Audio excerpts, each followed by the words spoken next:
انسان کی زندگی میں جو چیزیں اسے بہت زیادہ نقصان دیتی ہیں اور بہت پیچھے چھوڑ دیتی ہیں، دنیاوی معاملات سے لے کر روحانی، اخلاقی، قلبی اور قرب الہی کے معاملات تک کو جو چیزیں نقصان پہنچاتی ہیں، ان میں ایک بڑی چیز غفلت ہے۔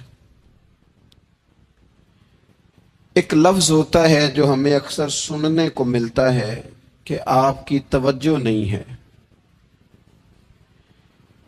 یہ ڈھیر سارے لوگوں کا مطالبہ ہوتا ہے، اہل خانہ بھی مطالبہ کرتے ہیں، کئی موقع پر والدین بھی مطالبہ کرتے ہیں، غرباء بھی مطالبہ کرتے ہیں کہ امیروں کی ہماری طرف توجہ نہیں ہے۔ اور یہ بڑی لازمی سی بات ہے کہ کسی چیز پر جب توجہ رہتی ہے تو وہ چیز بہتر ہو جاتی ہے، اور جب عدم توجہی کا لوگ مظاہرہ کرتے ہیں تو وہ معاملہ خراب ہو جاتا ہے۔ یہ جو عدم توجہ ہے اسی کو غفلت کہتے ہیں، اور جب انسان کے مزاج پر غفلت طاری ہوتی ہے اور غفلت اس پر پوری طرح غلبہ کر لیتی ہے تو پھر اس کی زرخیز زمین کو وہ بنجر کرتی ہے۔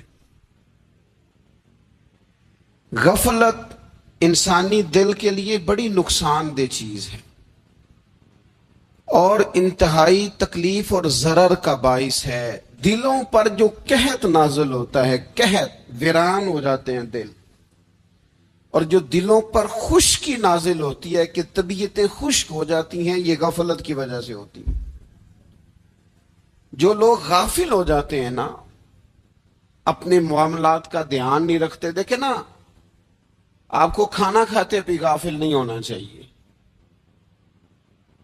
اگر کھانا بھی غیر معتدل کھا لیا جائے تو وہ انسان کی طبیعت کے لیے باعث ضرر بن جاتا ہے، نقصان کا باعث بنتا ہے۔ بات کرتے ہوئے بھی غافل نہیں ہونا چاہیے، کئی دفعہ جملے ایسے نکل جاتے ہیں جو انسان کے لیے پھر شرمندگی کا باعث بنتے ہیں۔ انسان کو غافل ہو کر کوئی کام نہیں کرنا چاہیے، غافل ہو کر، مدہوش اور بے ہوش ہو کر نہیں۔ غفلت دل کو ویران کرتی ہے، طبیعت میں خشکی لاتی ہے۔ غافل کبھی نہ بنے۔ قرآن مجید فرقان حمید نے ارشاد فرمایا کہ اقترب للناس حسابہم، فرمایا لوگوں کے حساب کا وقت قریب آ گیا۔ وہم فی غفلت معرضون، اور وہ ابھی بھی غفلت میں منہ پھیرے ہوئے ہیں۔ ٹائم آ گیا حساب دینے کا، لیکن وہ بھی غافل ہیں۔ ہمارے جو زیادہ تر نقصان زندگی میں ہوئے ہیں وہ صرف ہماری غفلت کی وجہ سے ہوئے۔ ہم نے چیزوں پر توجہ نہیں دی، چیزیں گڑبڑ ہو گئیں۔ جس آدمی نے پھول لگائے ہوں، پھل لگائے ہوں، کھیتی لگائی ہو، وہ دانہ ڈال کے پانی دے کے فارغ نہیں ہو سکتا، اسے توجہ کرنی پڑتی ہے۔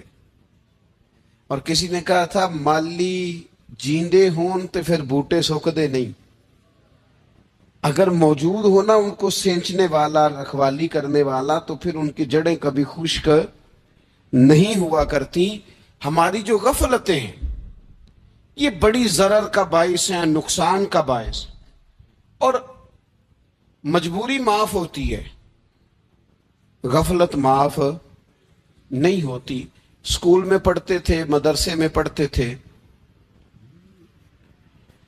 تو ایک مجبوری ہو گئی جی، خدا نہ خواستہ گھر میں کوئی پریشانی ہو گئی تو اساتذہ اس پر سزا نہیں دیتے۔ کوئی خوشی کا موقع ہے گھر میں، فیملی میں کسی کی شادی ہے، اساتذہ اس پر سزا نہیں دیتے۔ لیکن اگر کبھی پتہ چلتا تھا نا کہ یہ گھر سے تو آیا تھا لیکن مدرسے نہیں آیا، یہ اسکول نہیں آیا، رستے میں غافل ہو گیا، تو یہ بات خوفناک تھی۔ یہ قابل سزا جرم تھا کہ تو غافل ہو گیا اپنی پڑھائی سے، تو گھر سے آیا اور یہاں نہیں آیا۔ غفلت قابل سزا ہوتی ہے، مجبوری کی معافی ہوتی ہے۔ ہمارا آج کل جو مسئلہ ہے وہ غفلت کا ہے۔ ڈھیر سارے لوگ ہیں، سمجھدار بھی ہیں، سیانے بھی ہیں، معاملہ فہم بھی ہیں، باشعور بھی ہیں، تعلیم کی ڈگریاں بھی رکھتے ہیں، لیکن اگر ان کی زندگیوں کی تکلیفوں کو دیکھا جائے اور بے آباد روح کو دیکھا جائے اور سجدوں سے ان کی دوری کو دیکھا جائے تو ایک ہی بات سمجھ میں آتی ہے کہ پتہ سارا ہے لیکن لے ڈوبی ہے غفلت، توجہ نہیں کی۔ لائق بچہ بھی نالائق ترین زندگی گزارتا ہے، اس لیے کہ اس کے لائق ہونے کے ساتھ ساتھ اس کا توجہ کرنا بھی تو ضروری ہے نا۔ نرے لائق کا کیا فائدہ اگر وہ محنتی نہیں، اگر وہ توجہ ہی نہیں کرتا، اپنا سبق دھیان سے سنتا پڑھتا ہی نہیں، تو جتنا مرضی لائق ہو پیچھے رہ جائے گا۔ اور کئی نالائق ہوتے ہیں، رٹا لگا کے پاس ہوتے ہیں، پر چلو رٹا تو لگاتے ہیں نا، محنت تو کرتے ہیں نا، جدوجہد تو کرتے ہیں۔ کئی نالائق جدوجہد کے باعث آگے گزر جاتے ہیں اور کوئی اسی چکر میں رہ جاتے ہیں، میں بڑا لائق ہوں، کل پڑھ لوں گا، پرسوں پڑھ لوں گا، ہفتہ تیاری کر کے پاس ہو جاؤں گا۔ اپنی زندگی سے غفلت کا پردہ اٹھائیں، اور غفلت اس کے لیے فیصلہ کرنے کی ضرورت ہوتی ہے، پلاننگ کرنے کی نہیں، فیصلہ کرنے کی ضرورت ہوتی ہے کہ میں نے اب غفلت کرنی۔ ہم نہ جب بھی کوئی پروگرام بناتے ہیں تو منصوبہ بندی شروع کر دیں، منصوبہ بندی نہ کریں، فیصلہ کریں، کہیں کہ میں نے غافل نہیں ہونا۔ غفلت غرق دنیا کا نام ہے،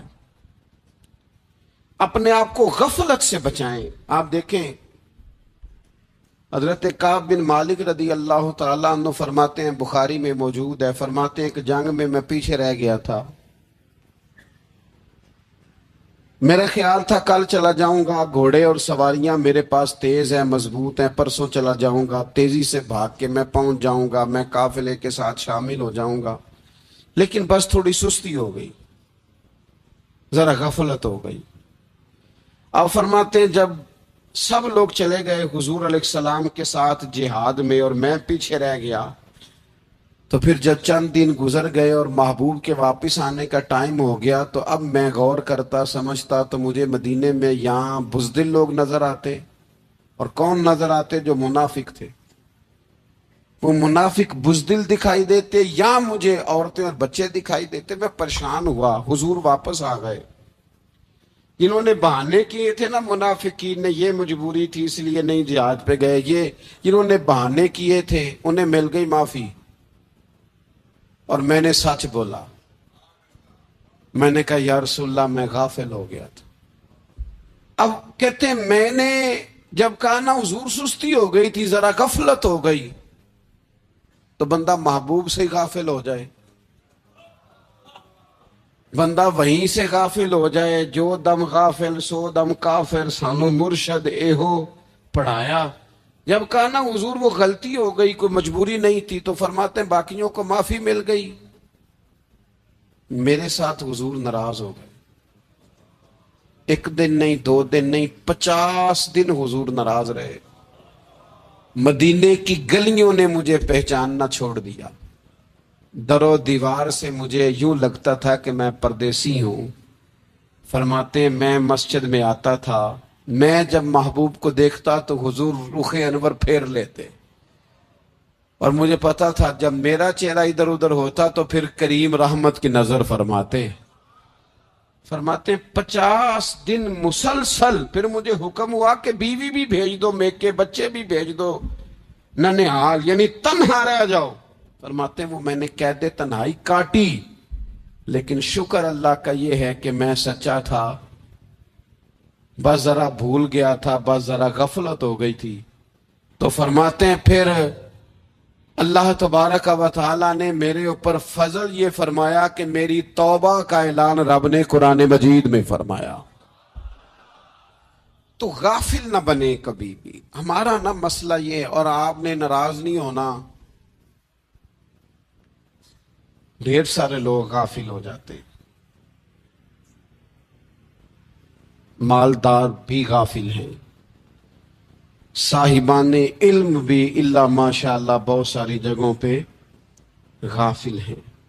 جن لوگوں کو 4 لوگ جاننے لگ جاتے ہیں، کوئی مقام حاصل ہو جاتا ہے، وہ بھی بہت ساری جگہوں سے غافل ہو جاتے ہیں الا ماشاء اللہ۔ غفلت بڑی تکلیف والا منظر ہے۔ جو لوگ سمجھتے ہیں نا میں اب گڈ بک میں آ گیا ہوں، اب میں اچھا ہو گیا ہوں، اب میرے لیے خیر کہا جاتا ہے، مجھے اچھائی شاید یہ مستقل میرے ساتھ رہے گی، تعریف ہی ہوگی ہمیشہ، وہ بھی غافل ہو جاتے ہیں۔ اور یہ غفلت ٹھیک نہیں ہوتی۔ وجہ دیکھنی چاہیے کس وجہ سے انسان کو وقار مل رہا، عزت مل رہی۔ اپنی زندگی سے غفلت کو اتار پھینکیں۔ تھوڑی دیر کی تو غفلت ہوتی ہے، لمبی تو نہیں۔ 2 منٹ کے لیے صرف اس نے ڈرائیونگ کرتے ہوئے چہرہ موبائل کی طرف کیا تھا، 2 ہی تو منٹ لگے تھے۔ لمحوں نے خطا کی تھی، صدیوں نے سزا پائی۔ لمحوں نے خطا کی تھی، صدیوں نے سزا پائی۔ ایک لمحے کے لیے غافل ہوئے تھے اور صدیاں، نسلیں روتی رہ گئیں پیچھے، بچے تڑپتے رہ گئے، اہل خانہ پریشان رہ گئے، ماں باپ ساری زندگی روتے رہے، لیکن یہ 2 منٹ کے لیے۔ یہ غفلت جو ہے یہ بڑی تکلیف والا معاملہ۔ اپنی زندگی سے غفلت کو اتارنا ہے، غافل نہیں بننا، ہر وقت توجہ اور ساری باتوں پہ توجہ۔ بعض اوقات لوگ ایک طرف توجہ کر کے ایک طرف سے غافل ہو جاتے ہیں۔ نہ، توجہ ہمیں پہلو رکھنی ہے۔ ہمارے ذمے جتنے بھی حقوق ہیں ان سب پر توجہ، ہر چیز کا خیال۔ ایسا نہ ہو کہ عبادت کرتے رہ جائیں اور حقوق العباد ہم سے چھوٹ جائیں، اور حقوق العباد اتنے زیادہ ادا کریں۔ صاحب مجھے کہنے لگے ایک دفعہ بڑے وثوق کے ساتھ، کہنے لگے جی معاذ اللہ ثم نہیں جی ٹائم ملتا پھر نماز دا کی کریے، روزی کمانا بھی تو عبادت ہے نا۔ تو میں نے کہا آپ نے عبادت کرنا ایک حصہ قبول کیا ہے، آپ نے کل عبادت نہیں قبول کی۔ عبادت کل ہے، ہمہ پہلو۔ ایک حصہ آپ قبول کر کے نکل گئے اور باقی آپ نے چھوڑ دی، تو کسی ایک طرف سے بھی غافل نہیں ہونا۔ جتنی ذمہ داریاں ہیں، جتنی ڈیوٹیاں ہیں، ان سب کا خیال۔ اور جو بڑا آدمی ہوتا ہے، بڑا گھر میں بڑا ہو، قبیلے میں بڑا ہو، علاقے میں بڑا ہو، ادارے میں بڑا ہو، کلاس میں بڑا ہو، جو بڑا ہے اس کی تو ساری آنکھیں کھلی ہوئی ہونی چاہیے، ایک ایک پر اس کی نظر ہونی چاہیے کہ میری کہاں ضرورت ہے، کہاں مجھے اشک شوئی کرنی ہے، کس کے ساتھ میں نے کس طرح محبت کا رویہ رکھنا ہے۔ غافل نہ بنے۔ اچھا جی اب کیسے پتہ چلے گا کہ ہم غافل ہیں؟ یہ کیسے پتہ چلے گا؟ آپ کسی بندے سے بھی پوچھ لیں حالات کیا ہیں تو کہتا ہے اللہ کا شکر ہے کبھی کسی کا دل نہیں دکھایا، اللہ کا شکر ہے جی زمانہ ہو گیا 5 نمازیں پڑھتا ہوں، اللہ کا شکر ہے جی۔ کیسے پتہ چلے گا غافل ہیں؟ پہلی علامت ہمارے علماء اور صوفیاء نے غافل بندے کی لکھی ہے۔ اس آئینے میں نے اور آپ نے اپنا آپ دیکھنا ہے۔ غافل بندے کی پہلی علامت یہ ہوتی ہے کہ وہ دنیاوی کاموں میں چست ہوتا ہے اور اللہ اور اس کے رسول کی فرما برداری میں سست ہوتا ہے۔ یعنی نماز کے وقت تو اسے نیند ستاتی ہے، پریشانی ہوتی ہے، لیکن اگر کسی جگہ مال مل رہا ہو، پیسے مل رہے ہوں، وہاں جانا ہو تو پھر اسے کوئی چیز بھی تنگ نہیں کر۔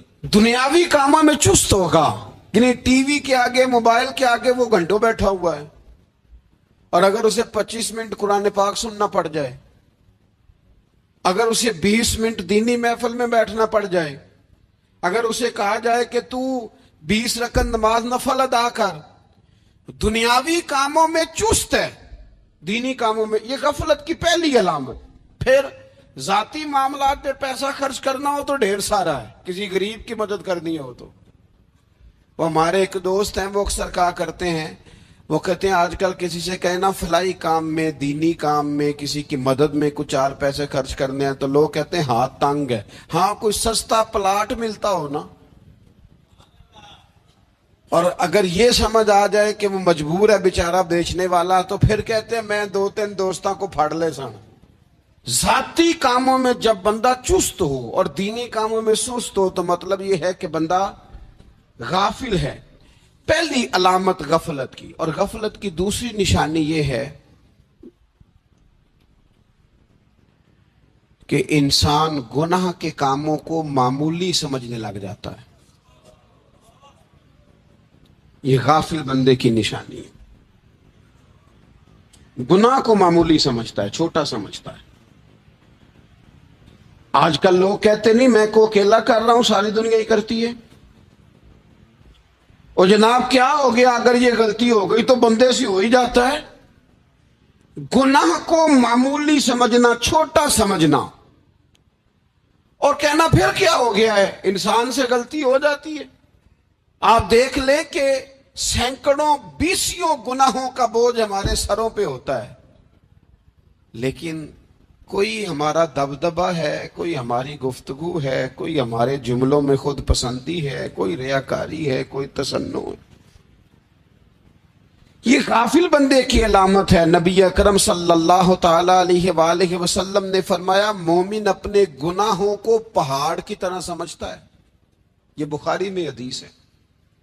مومن پہاڑ کی طرح جانتا ہے اور وہ ڈرتا ہے کہ کہیں وہ پہاڑ اس کے اوپر گر نہ جائے، یعنی کہیں مجھے میرے گناہ کی سزا نہ مل جائے. چھوٹے گناہ کو بھی پہاڑ جانتا، یار مجھ سے غلطی ہو گئی، مجھے ٹھیک کر لینی چاہیے، مجھے معافی لے لینی چاہیے، مجھے توبہ کر لینی چاہیے. مومن اپنے اوپر گناہ کو پہاڑ کی جانب سمجھتا ہے.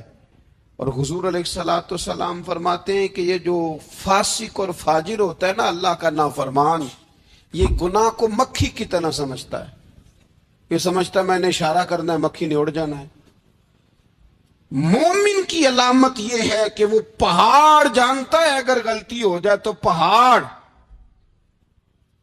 امام اعظم ابو حنیفہ رحمۃ اللہ علیہ گزر رہے تھے تو بارش ہو گئی تھی اور کوفہ میں کیچڑ تھا، تو آپ نے جو جوتے پہنے ہوئے تھے ان جوتوں سے چلتے ہوئے نا آپ کے پاؤں سے کچھ مٹی اڑی، تو سامنے ایک یہودی تھا. اب اس زمانے میں دیواریں کچی ہوتی تھی، اس کے دیوار پر جا کے وہ مٹی جو تھی وہ لگ گئی. اب امام صاحب بڑے پریشان ہوئے کہ میں نے اس کی دیوار کو آلودہ کر دیا. یہاں تو لوگ اپنی اینٹیں رکھتے رکھتے کئیوں کی دیواریں توڑ ہی دیتے ہیں، اور پھر وہ اس پر ماننے کو بھی تیار نہیں ہوتے، تسلیم کرنے کو بھی تیار نہیں ہوتے. وہ کہتے ہیں پھر کیا ہو گیا، اب ہمارا یہاں گھر ہے تو ہم نے ٹرالی منگوانی نہیں تھی، ہمارا حق بنتا تھا. امام صاحب کے پیروں سے ذرا کیچڑ اڑا، یہودی کی دیوار پہ لگا، اس کی کچی دیوار تھی. امام صاحب پریشان ہو گئے، سوچنے لگے کہ اگر میں دیوار سے یہ کیچڑ اتارتا نہیں تو یہ بھی زیادتی ہے، میں نے اس کی دیوار کو گدلا کر دیا، اور اگر میں اتارتا ہوں تو کچھ مٹی اس کی دیوار کی بھی اتر جائے گی، کچی دیوار ہے، یہ بھی زیادتی ہے. مومن گناہ کو پہاڑ کی طرح سمجھتا ہے کہ کہیں گر نہ جائے، اس کی بھی کہیں سزا نہ مل جائے. امام صاحب نے اس کے دروازے پہ دستک دی، وہ باہر آیا تو اتفاق سے وہ آپ کا مقروض بھی تھا، اس نے پیسے دینے تھے. باہر نکلتے ہی کہنے لگا اوہ آپ تو قرض لینے آ گئے، میرے پاس تو ابھی گنجائش نہیں ادا کرنے کی.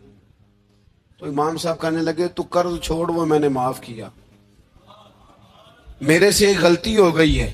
میں آ رہا تھا، لکڑی کے جوتے اس زمانے میں کھڑاؤں لوگوں نے پہنے ہوتے تھے، کہا وہ میرے پیروں سے ذرا کیچڑ اڑا ہے، تیری دیوار پہ لگ گیا ہے. اب میں بڑی دیر سے کھڑا سوچ رہا ہوں کہ اگر میں تیری دیوار صاف نہ کروں تو میں نے یہ میلی کر دی، گدلی کر دی، یہ بھی بات درست نہیں ہے، زیادتی. اور اگر میں اسے صاف کرتا ہوں کچی دیوار سے کچھ مٹی اتر جائے گی تو یہ بھی زیادتی ہے. اب تو بتا میں کیا کروں. تو بے موسمہ پھل تھا نا یہ، تو بے موسمہ پھل دیکھ کے بندہ حیران ہو جاتا ہے. جو باتیں روٹین میں نہ ہو رہی ہوں وہ ذرا انوکھی لگتی ہے، بندہ حیران ہو گیا. غور سے امام صاحب کا چہرہ دیکھنے لگا، غور سے چہرہ دیکھنے لگا. اور پھر تھوڑی دیر سوچنے کے بعد کہنے لگا حضور پہلے میں نے دین اسلام کے بارے میں پڑھا اور سنا تھا، آج میں نے دین دیکھا ہے. پہلے میں نے سنا تھا کہ دین اسلام اس طرح کا ہے، آج میں نے دین. ہم نہ پوری دنیا کے کافروں کو دین سنانا چاہتے ہیں، دکھانا نہیں چاہتے. ہم نیک نظر آنا چاہتے ہیں، نیک بننا نہیں چاہتے. ہم نیک نظر آنا چاہتے، نتیجہ کیا نکلتا ہے کہ کچھ عرصے کے بعد پتہ چل جاتا ہے بندہ کس لیول کا نیک ہے، کیا معیار ہے اس کی نیکیوں کا. کہنے لگا حضور پہلے میں نے دین سنا تھا، آج دیکھا ہے۔ آپ وہ مٹی کی دیوار پر جو کیچڑ لگ گیا ہے، دیوار کو بعد میں صاف کیجئے گا، پہلے کلمہ پڑھائیں تاکہ میرے اندر کا کفر صاف ہو جائے، اب مجھے مسلمان کر دیں۔ تو غافل آدمی جو ہوتا ہے نا، وہ پھر تیسری بات، جب بندہ بہت زیادہ غافل ہو جاتا ہے پھر اعلانیہ گناہ کرنے لگتا ہے۔ ایک گناہ، پھر اس کا اظہار گناہ۔ ایک بندہ، حدیث پاک میں آتا ہے، ایک بندہ رات کو کوئی غلطی کرتا ہے، اللہ تعالیٰ اس میں پردہ ڈال دیتا ہے، لیکن وہ سویرے خود لوگوں کو بتاتا پھرتا ہے، میں نے یہ کیا، میں نے یہ کیا۔ جب آپ اظہار گناہ کرتے ہیں نا تو سامنے والا بھی دلیر ہوتا ہے، کہتا ہے اس نے کیا، میں کر لوں گا تو پھر کیا ہوا۔ ہمارے علماء نے لکھا ہے کسی کی نماز قضا ہو جائے تو کسی کو بتائے نہ، قضا پڑھ ڈالے، اس کا جگہ جگہ ذکر نہ کرے۔ جب آپ کہیں گے نا میری قضا ہو گئی تو آپ کے ساتھ رہنے والا بچہ دوست سمجھے گا یار اس کی قضا ہو گئی، یا تو میری بھی ہو جائے گی تو کیا ہو۔ گناہ کرنا بھی گناہ ہے اور گناہ کا اظہار بھی گناہ ہے۔ نبی اکرم صلی اللہ تعالی علیہ وآلہ وسلم نے ارشاد فرمایا میری ساری امت کو معافی مل جائے گی سوائے ان لوگوں کے جو اعلانیہ گناہ کرتے ہیں۔ یہ بخاری مسلم دونوں میں حدیث موجود ہے۔ جو اعلانیہ گناہ، جنہوں نے خود ساری دنیا کو گواہ بنا لیا، میں نے یہ بھی جرم کیا، یہ بھی کیا، یہ بھی کیا، یہ بھی کیا، خود انہوں نے لوگوں کے، بہت بڑے غافل آدمی کی علامت ہے کہ گناہ کرے اور پھر اوپر سے اعلانیہ گناہ کرے، اتنا بڑا جرم کرے۔ پھر چوتھی علامت اگر ہم دیکھنا چاہیں کہ ہم غافل تو نہیں، تو غافل بندے کی چوتھی علامت یہ ہوتی ہے کہ وہ فضول کاموں میں وقت بڑا ضائع کرتا ہے۔ فضولیات میں ادھر بیٹھے ہیں، ادھر بیٹھے ہیں، یہاں گپ شپ ہو رہی ہے، وہاں موبائل دیکھا جا رہا ہے، پھر کوئی ٹائم ملا ہے تو پھر کہیں دور دراز کسی ہوٹل پہ کھانا کھانے چلے گئے، پھر کچھ ٹائم ملا تو چلو نکلتے ہیں ذرا کوئی ہفتہ سیر کر آتے ہیں، یہاں گپ شپ ہے، فلاں کو ڈسکس کر لیتے ہیں، فلاں کے بارے میں بات کر لیتے ہیں، سیاسی تبصرے کر لیتے ہیں، یہ تھوڑی گفتگو ہو جاتی، چلے محلے داروں پہ تبصرہ شروع کرتے ہیں، کون روٹی زیادہ کھا رہا ہے اور کس کے پاس پیسے زیادہ آ گئے، چلو جا کے پتہ کرتے ہیں۔ حالانکہ یہ پتہ نہیں کرنا چاہیے تھا، پتہ تو اس کا کرنا چاہیے تھا جو بیچارہ کل سے بھوکا ہے، خبر تو اس کی رکھنی چاہیے تھی جس بیچارے کے گھر میں بچوں کے لیے پہننے کو کپڑے موجود نہیں ہیں، اس پر تبصرہ یہ کرتے ہیں کہ یہ محنت کیوں نہیں کرتے، اور اگر کسی پر اللہ عطا کر دے پھر حساب ضرور لگاتے ہیں کہ ذرا معلومات کرو یہ اتنی جلدی آگے کیسے نکل گئے۔ غافل بندے کی علامت ہے وقت کا ضائع کرنا اور فضول کاموں میں ضائع کرنا اور بلا وجہ ضائع، اور ایسے سوالات کرنا جن کی ضرورت ہی کوئی نہیں، بالکل ضرورت ہی نہیں، کوئی مطلب بھی نہیں، لیکن ہم لوگ وقت ضائع، یہ غفلت کی علامت، غفلت۔ اللہ والوں کی علامت کیا تھی؟ ایک بات انہوں نے زندگی میں لے لی، سیکھ لی، پھر ساری زندگی اسی پہ گزار دی۔ ان کا ارادہ تھا نا کشکول سیدھا کیا۔ کچھ لوگ ساری زندگی لیکچر قبول لے لے کے سن کے پھر بھی سمجھنے کو تیار، یہ غافل دل کی علامت ہے۔ اس لیے نبی پاک صلی اللہ تعالی علیہ وسلم نے فرمایا دو نعمتیں ایسی ہیں جن میں اکثر لوگ غفلت میں ہیں، ایک صحت اور دوسری فراغت۔ لوگ بلا وجہ وقت ضائع کرتے ہیں۔ اللہ نے صحت دی ہے، کسی خیر کے کام میں لگائیں۔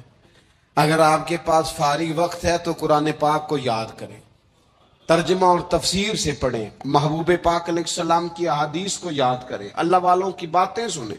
وقت ملے تو عبادات میں لگائیں، نوافل میں لگائیں، تلاوت میں لگائیں، ذکر اذکار میں لگائیں۔